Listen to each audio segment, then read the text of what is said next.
Good morning students. आज हम लोग अलंकार में अर्थ अलंकार का अध्ययन करेंगे। इसके अंतर्गत बच्चों सबसे पहला है उपमा अलंकार। अभी तक हम लोग ने शब्द अलंकार देखा था, ये है अर्थ अलंकार। उसमें पहला है उपमा अलंकार। परिभाषा: उपमा का अर्थ है सादृश्य, समानता तथा तुल्यता। जहां पर उपमेय की उपमान से किसी समान धर्म के आधार पर समानता या तुलना की जाए वहां उपमा अलंकार होता है। उपमा अलंकार के अंग: उपमा अलंकार के 4 अंग हैं: उपमेय, उपमान, समान धर्म और वाचक शब्द। उपमेय किसको कहते हैं? जिसकी उपमा दी जाए। जैसे किसी स्त्री के मुख की उपमा दी जा रही है तो उसका मुख क्या है? मुख की उपमा दी जा रही है, ठीक है। और जिससे उपमा दी जाए, जैसे मान लिया उसका मुख क्या है? चंद्रमा के समान है, तो जिससे उपमा दी जाए उसको क्या बोलते हैं? उपमान बोलते हैं। और समान धर्म, उपमेय और उपमान दोनों में समानता रखने वाले धर्म जो होते हैं वो साधारण धर्म या समान धर्म कहलाते हैं। फिर वाचक शब्द: उपमेय और उपमान की समानता प्रदर्शित करने वाला सादृश्य वाचक जो शब्द रहता है, जैसे सम हुआ है या सा हुआ, ये सब शब्द क्या हो जाएंगे? वो सादृश्य वाचक शब्द हो जाएंगे। उदाहरण के लिए जैसे है मुख मयंक सम मंजू मनोहर। मुख मयंक, मुख क्या है? मयंक यानी चंद्रमा, और सम मतलब समान, चंद्रमा के समान। मंजू मनोहर क्या है? मनोहर है, सुंदर है। किसके समान? मुख जो है चंद्रमा के समान जो है सुंदर, मन को हर लेने वाला है। तो यहाँ पे स्पष्टीकरण देखिए दिया हुआ है। उपयुक्त उदाहरण में मुख उपमेय, मयंक उपमान, मंजू और मनोहर साधारण धर्म है तथा समवाचक शब्द है। अतः यहाँ उपमा अलंकार का पूर्ण परिपाक हुआ है। ठीक है बच्चों, तो आप लोग अपनी फेयर कॉपी में ये जितना हम बता रहे हैं ये सब लिखते चलिएगा, ठीक है, फेयर कॉपी में, और लर्न भी कीजिएगा। जैसे मान लिया वो पूछ लिया कि उपमा अलंकार किसे कहते हैं, तो आप उसकी परिभाषा देंगे, फिर उसका उदाहरण देंगे और फिर स्पष्टीकरण लिखेंगे। अब है उपमान, उपमा अलंकार के भेद। अब आप बड़ी क्लास में आ गए, इनके भेदों को भी आपको पढ़ना होगा। देखिए, उपमा अलंकार के प्रायः 4 भेद किए जाते हैं: पूर्णोपमा, लुप्तोपमा, रसनोपमा और मालोपमा। बच्चों आपकी बुक में जो है एक नहीं होगा रसनोपमा, लेकिन उसका भी आप लोग अध्ययन कर लीजिए। इनका संक्षिप्त विवेचन निम्नलिखित है। पूर्णोपमा: पूर्णोपमा अलंकार में उपमा के 4 अंग यानी उपमेय, उपमान, साधारण धर्म और वाचक शब्द स्पष्ट रूप से निर्दिष्ट होते हैं। मतलब कि ये 4 जिसमें हो वो है पूर्णोपमा अलंकार। ठीक है, ये ऊपर वाला भी उदाहरण इसके अंतर्गत आ जाएगा। मुख मयंक सम मंजू मनोहर भी आ जाएगा क्योंकि उसमें 4 हैं। देखिए एक और बहुत अच्छा उदाहरण है और हरदम पूछा भी जाता है एग्जाम में। पीपर पात सरिस मन डोला। पीपल के पत्ते के समान मन क्या होता है? डोलता है। मन चंचल होता है ना, वो जल्दी से, कहते हैं पीपल का पत्ता हल्के से आवाज में ही वो क्या हो, हिलने लगता है। तो उसी के समान जो है मन क्या होता है? चंचल होता है। यहाँ बताया गया है कि मन जो है पीपल, जैसे आप बैठे कहीं रहेंगे आपका मन कहीं और तुरंत चला जाता है। तो वैसे ही हल्के से उससे ये भी क्या होता है, कंपित होने लगता है, हिलने लगता है, तो वो भी चंचल होता है। उपयुक्त उदाहरण में उपमा के चारों अंग उपमान, पीपरपात, उपमेय, मन, साधारण धर्म, डोला तथा वाचक शब्द सम स्पष्ट रूप से निर्दिष्ट है, अतः यहाँ पूर्णोपमा अलंकार है। एक और उदाहरण है बच्चों आपके बुक का, देखिए, हरिपद कोमल कमल से। इस पंक्ति में उपमा के चारों अंग उपस्थित हैं। हरिपद का वर्णन किया जा रहा है, वे उपमेय हैं, उनकी समता कमल से की गई है, अतः कमल उपमान है। कोमलता वाले गुण में ही दोनों के बीच समानता दिखाई गई है, अतः यह साधारण धर्म है। तथा से शब्द वाचक है, इस पंक्ति में पूर्णोपमा है, क्योंकि इसमें क्या है, चारों अंग हैं, उपमेय, उपमान, साधारण धर्म और वाचक शब्द, ये चारों हैं, इसलिए ये भी इसका उदाहरण होगा। ये 3 उदाहरण बच्चों ये जरूर याद कर लीजिएगा, अक्सर परीक्षा में पूछा जाता है। अब नेक्स्ट है बच्चों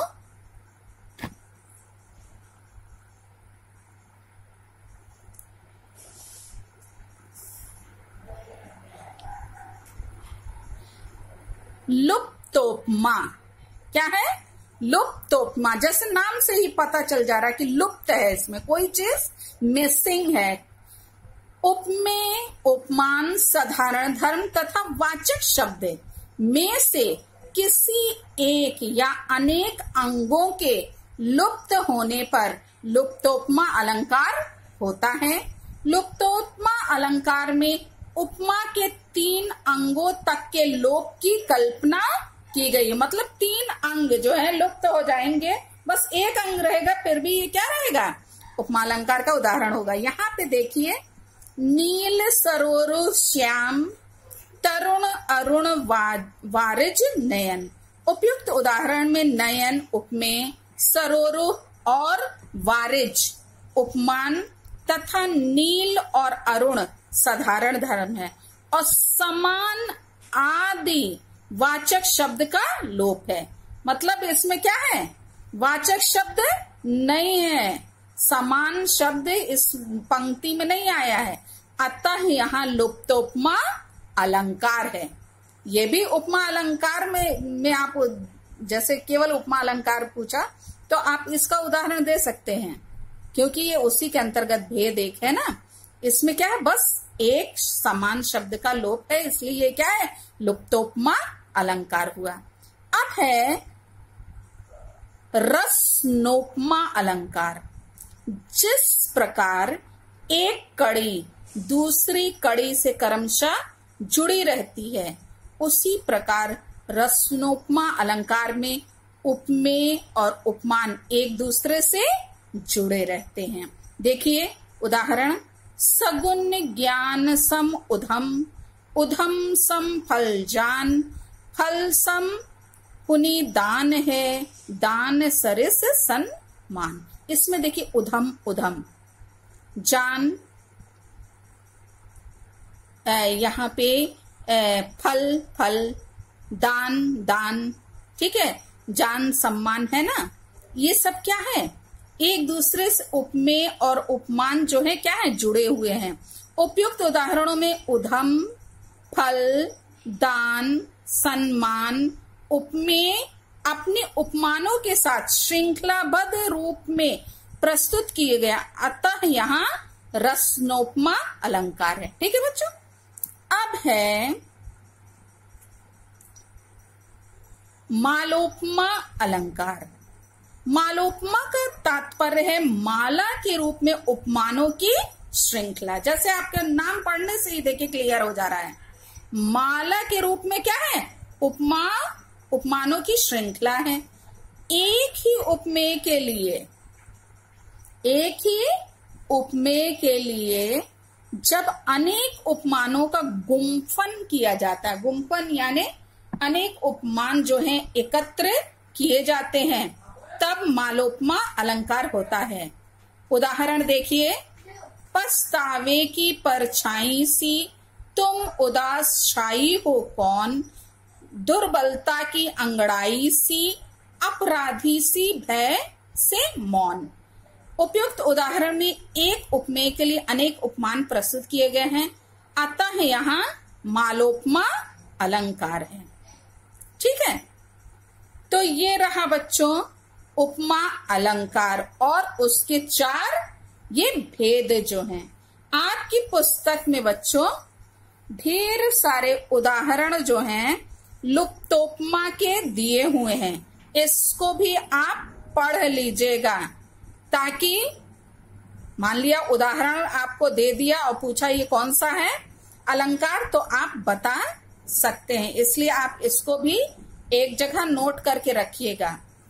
एक आपके काव्य भाग से भी देखिए, लास्ट में लिखा हुआ है सहज सेत डैश डैश तन ज्योति, इसको आप खोजिएगा। आपके काव्य में का ये उदाहरण है, ये भी किसका है, उपमा अलंकार का ही उदाहरण है। नेक्स्ट है रूपक अलंकार।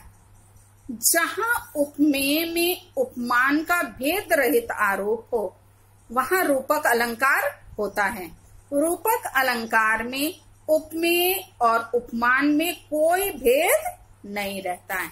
एक उदाहरण आपके इसमें दिया है, देखिए, ओ चिंता की पहली रेखा, अरे विश्व वन की व्याली, ज्वालामुखी स्फोट के भीषण, प्रथम कमसी मत वाली।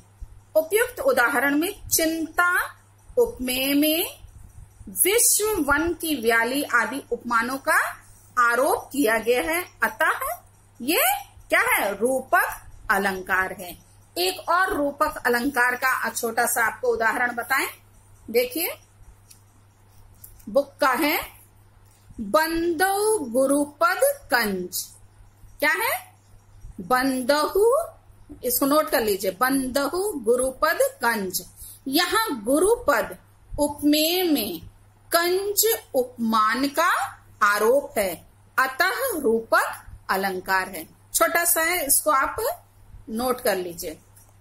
ये अब है रूपक के भेद। रूपक आचार्यों ने रूपक के अनगिनत भेद उपभेद किए हैं, किंतु इसके 3 प्रधान भेद इस प्रकार हैं। पहला है सांग रूपक, दूसरा है निरंग रूपक और तीसरा है परंपरित रूपक। इसका संक्षिप्त विवेचन इस प्रकार है, देखिए। सांग रूपक किसको बोलते हैं, जहां अवयवों सहित उपमान का आरोप होता है। जहां अवयवों सहित उपमान का आरोप होता है वहां सांग रूपक अलंकार होता है। सांग रूपक अलंकार का बच्चों उदाहरण एक ये है, रनित भृंग घंटावली, झरती दान मधुनीर, मंद मंद आवत चलियो, कुंजर कुंज समीर। उपयुक्त उदाहरण में समीर में हाथी का, भृंग में घंटे का और मकरंद में दान यानी मद जल का आरोप किया गया है। इस प्रकार वायु के अवयवों पर हाथी का आरोप होने के कारण यहाँ सांग रूपक अलंकार है। एक तो ये उदाहरण बच्चों, और एक आसान सा ये उदाहरण है, देखिए बुक का,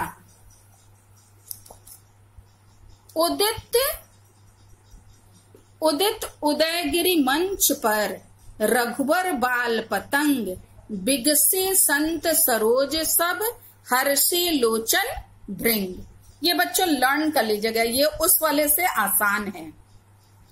यहाँ रघुवर अर्थात कौन, रामचंद्र जी, मंच, संत, लोचन आदि उपमेयों पर बाल, सूर्य, उदयगिरी, सरोज तथा भृंग आदि उपमानों का आरोप किया गया है।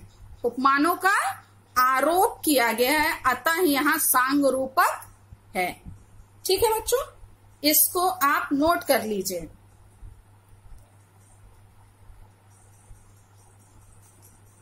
अब नेक्स्ट है निरंग रूपक।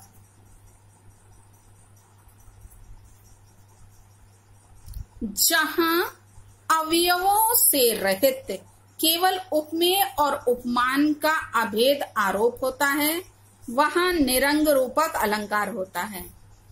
इस हृदय कमल का घिरना अली अलकों की उलझन में, आंसू मकरंद का गिरना मिलना निश्वास पवन में। उपयुक्त उदाहरण में हृदय उपमेय पर कमल उपमान का, अलकों उपमेय पर अली उपमान का और आंसू उपमेय पर मकरंद उपमान का तथा निश्वास उपमेय पर पवन उपमान का आरोप किया गया है। अतः यहाँ निरंग रूपक अलंकार है। क्या है बच्चों? यहाँ पे निरंग रूपक अलंकार का प्रयोग है। देखिए,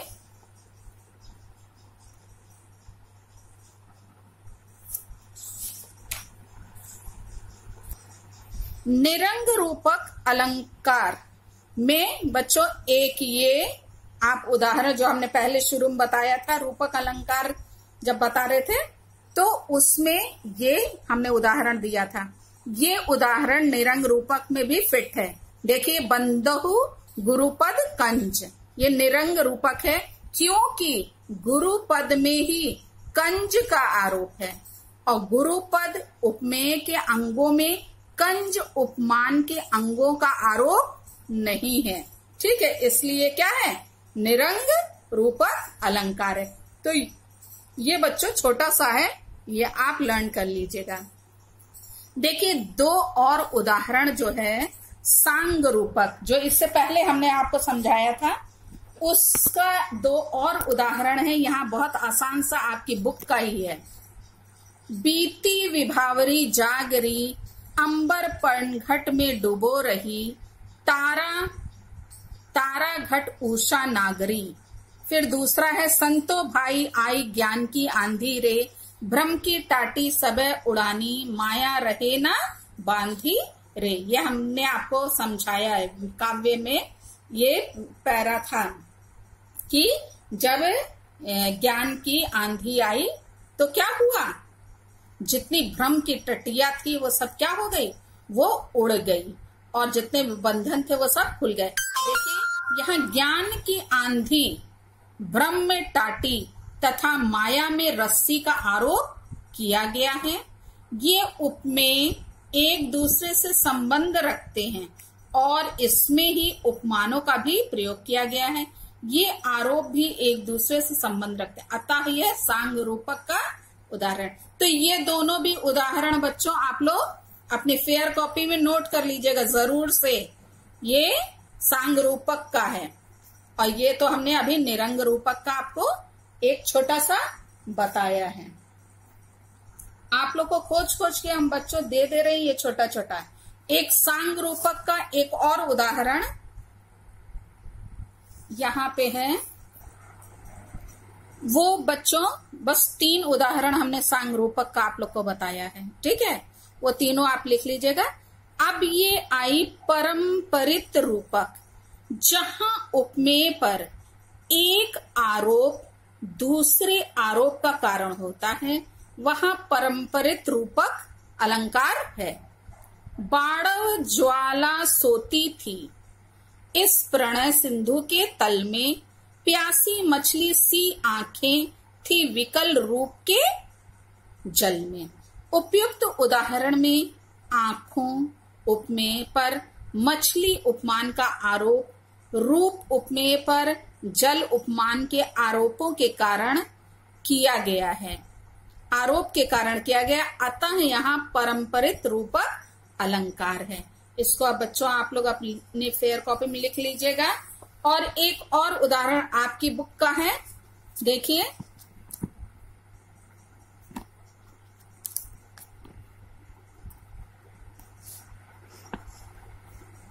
हो गया? देखिए, बंदो पवन कुमार, खलबन पावक ज्ञान घन, जासु हृदय आगार, बसही राम सर चाप धर। यहाँ हनुमान में जो अग्नि का आरोप प्रदर्शित किया गया है, उसका कारण खलों में वन का आरोप है, अतः इस आरोप पर ही प्रथम आरोप अवलंबित है, मतलब उसी पे वो डिपेंड है। तो ये जो है परंपरित रूपक का दूसरा उदाहरण है, इसको भी आप अपनी फेयर कॉपी में लिख लीजिएगा। बच्चों देखिए, ढेर सारा काव्य आपकी बुक का ही उदाहरण यहाँ पे दिया हुआ है। ये जितने क ख ग घ अंगा और च, ये इतने ढेर 6 उदाहरण यहाँ पे और दिए हुए हैं। इस सब में क्या है, रूपक अलंकार के ये सब उदाहरण हैं। तो इसको भी आप याद कर लीजिएगा, क्योंकि उदाहरण दिया रहता है। जैसे ये विधि कुलाल कीन्हे काचे घट, ये लाइन दे दिया और पूछेगा कि कौन सा अलंकार है, तो आप जब पढ़े रहेंगे तभी आप बता पाएंगे कि ये रूपक अलंकार का उदाहरण है। ठीक है बच्चों।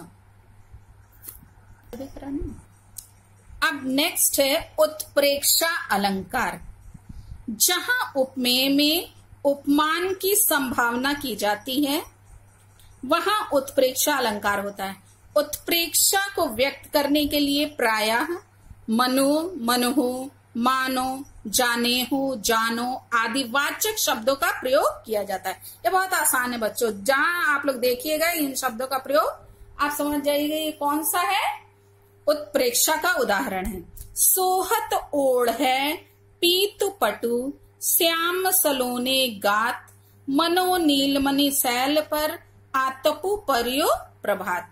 उपयुक्त उदाहरण में श्री कृष्ण के श्याम शरीर उपमेय पर, नीलमणियों के पर्वत उपमान की तथा पीतपट उपमेय पर प्रभात की धूप उपमान की संभावना की गई है, अतः यहाँ उत्प्रेक्षा अलंकार है।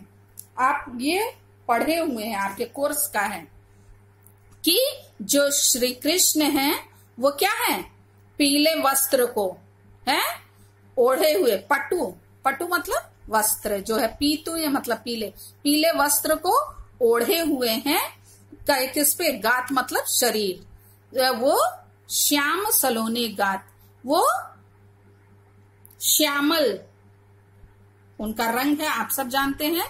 उनका शरीर जो कैसा है, सांवले रंग का है, और उस पर ये जो है पीला वस्त्र ओढ़े हुए बहुत सुंदर लग रहे हैं।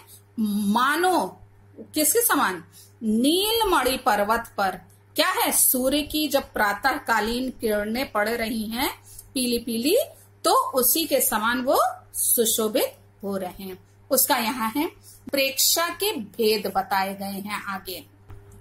उत्प्रेक्षा के भेद, उत्प्रेक्षा के 3 प्रधान भेद हैं, वस्तुत्प्रेक्षा, हेतुत्प्रेक्षा, फलोत्प्रेक्षा। वस्तुत्प्रेक्षा, वस्तुत्प्रेक्षा में एक वस्तु की दूसरे वस्तु के रूप में संभावना की जाती है। जो अभी हमने आपको उदाहरण बताया वो इसके अंतर्गत आप लिख लीजिएगा। अब है नेक्स्ट हेतुत्प्रेक्षा, जहां अहेतु में हेतु मानकर संभावना की जाती है, वहां हेतुत्प्रेक्षा अलंकार होता है। मानहु विधितन अच्छ छवि, स्वच्छ राखिबो काज, दृग्पक पौछन को, करे भूषण पायन दाज। उपयुक्त उदाहरण में हेतु आभूषण न होने पर भी उसकी पायदान के रूप में उत्प्रेक्षा की गई है, अतः यहाँ उत्प्रेक्षा अलंकार है इसमें। तो मानहु आप देखिएगा तो जान जाइएगा कि ये किसका उदाहरण है, उत्प्रेक्षा का उदाहरण है। अब नेक्स्ट है फलोत्प्रेक्षा, जहां अफल में फल की संभावना का वर्णन हो, वहां फलोत्प्रेक्षा अलंकार होता है। पुहुप सुगंध करही अहि आशा, मको हिरकाई ले हम पासा। यहाँ पे स्पष्टीकरण देखिए, पुष्पों में स्वाभाविक रूप से सुगंध होती है, परंतु यहाँ जायसी ने पुष्पों की सुगंध विकीर्ण होने का फल बताया है। कवि का तात्पर्य यह है कि पुष्प इसलिए सुगंध विकीर्ण करते हैं, मतलब फैलाते हैं, कि संभवतः पद्मावती उन्हें अपनी नासिका से लगा ले। ठीक है, पद्मावती रानी जो है वो अपने नाक से इस सुगंध को लगा ले, नासिका से। इस प्रकार उपयुक्त उदाहरण में अफल में फल की संभावना की गई है, अतः यहाँ फलोत्प्रेक्षा अलंकार है। ये तो बच्चों रहा उत्प्रेक्षा और उसके 3 भेद। अब आई बारी संदेह अलंकार की। जहां एक वस्तु के संबंध में अनेक वस्तुओं का संदेह हो और समानता के कारण अनिश्चय की मनोदशा बनी रहे, वहां संदेह अलंकार होता है। ठीक है बच्चों, उदाहरण देखिए। कैधु व्योम वीथिका भरे हैं भूरी धूमकेतु, वीर रस वीर तरवारी सी उघारी है, तुलसी सुरेश चाप, कौंधो दामनी कलाप, कौंधो चली मेरु ते, कृसानो सरी भारी है।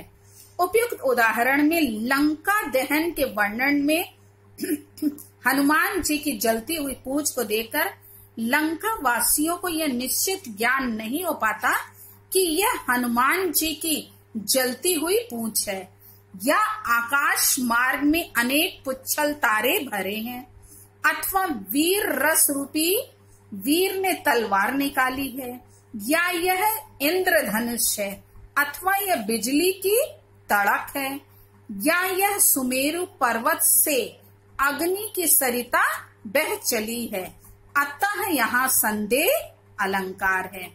एक और काव्य भाग में ही है, किधो ब्रज का कन डैश जलकन कांति। ये आपकी काव्य की बुक में का है, और ये भी बच्चों आप लोग ने पढ़ा हुआ है कि कैसे लंका दहन में इनका वर्णन है कि उनकी जो पूंछ जब जलती है तो उस आग को देखकर कैसे कवि जो है यहाँ पे उसका वर्णन किया है कि उन लंका वासियों को कैसे वो हो जाता, संदेह हो जाता है उसका। ये इसको आप लोग लर्न कर लीजिएगा। एक और उदाहरण है बच्चों आसान सा संदेह अलंकार का। सारी बीच नारी है कि नारी बीच सारी है, कि सारी ही की नारी है, कि नारी ही की सारी है। ये संदेह का उदाहरण है, इसको भी आप लोग लिख लीजिएगा, अक्सर पूछा जाता, आसान सा है लर्न करने के लिए। ये जो बच्चों उदाहरण है ना, सारे बिच नारी है कि नारी बिच सारी है, कि सारी ही की नारी है, कि नारी ही की सारी है, ये उस समय का वर्णन है जब जो है दुशासन ने द्रौपदी का चीरहरण किया था ना, तो साड़ी अपने से बढ़ती चली जाती है कि वो खींचते जाते हैं और वो बढ़ती चली जाती है, और उसमें पता ही नहीं चल पाता है कि जो नारी जो है वो साड़ी के बीच में है कि नारी जो है साड़ियों के बीच में है कि साड़ी के बीच में नारी है। तो उसी पर ये कविता जो है लिखी हुई है बच्चों, तो इसको आप लोग लर्न कर लीजिएगा, आसान सा है और अच्छा है। अब नेक्स्ट है बच्चों भ्रांतिमान अलंकार। जहां समानता के कारण एक वस्तु में किसी दूसरी वस्तु का भ्रम हो, वहां भ्रांतिमान अलंकार होता है। उदाहरण देखिए, पाए महावर देन को नाइन बैठी आए, फिरी फिरी जानी महावरी एड़ी मेढ़ती जाए। आप सब जानते हैं जो नाइन होती है वो सब क्या है, पैरों में महावर लगाने का कार्य करती है। तो जब वो पैर में महावर लगा रही थी तो वो बार बार उस पे क्या कर रही है, एड़ी को मसल रही है, उस पर उस रंग को महावर को लगा रही है, और वो समझ नहीं पा रही है कि ये एड़ी जो है वो महावर के कारण लाल है या फिर वो ऐसे ही लाल है। देखिए उपयुक्त प्रथम उदाहरण में लाल एड़ी उपमेय और महावर उपमान में लाल रंग की समानता के कारण नाइन को भ्रम उत्पन्न हो गया है। और दूसरा उदाहरण है बच्चों, नाक का मोती अधर की कांति से बीज दाड़िम का समझकर भ्रांति से देख उसको ही हुआ शुक मौन है, सोचता है अन्य शुक यह कौन है। देखिए दूसरे उदाहरण में है, तोता उर्मिला की नाक के मोती को भ्रमवश अनार का दाना और उसकी नाक को दूसरा तोता समझकर भ्रमित हो जाता है, अतः यहाँ भ्रांतिमान अलंकार है। तो ये दो बच्चों उदाहरण भ्रांतिमान का है, इसको भी आप अपनी फेयर कॉपी में लिख लीजिएगा और लर्न कर लीजिएगा। Thank you.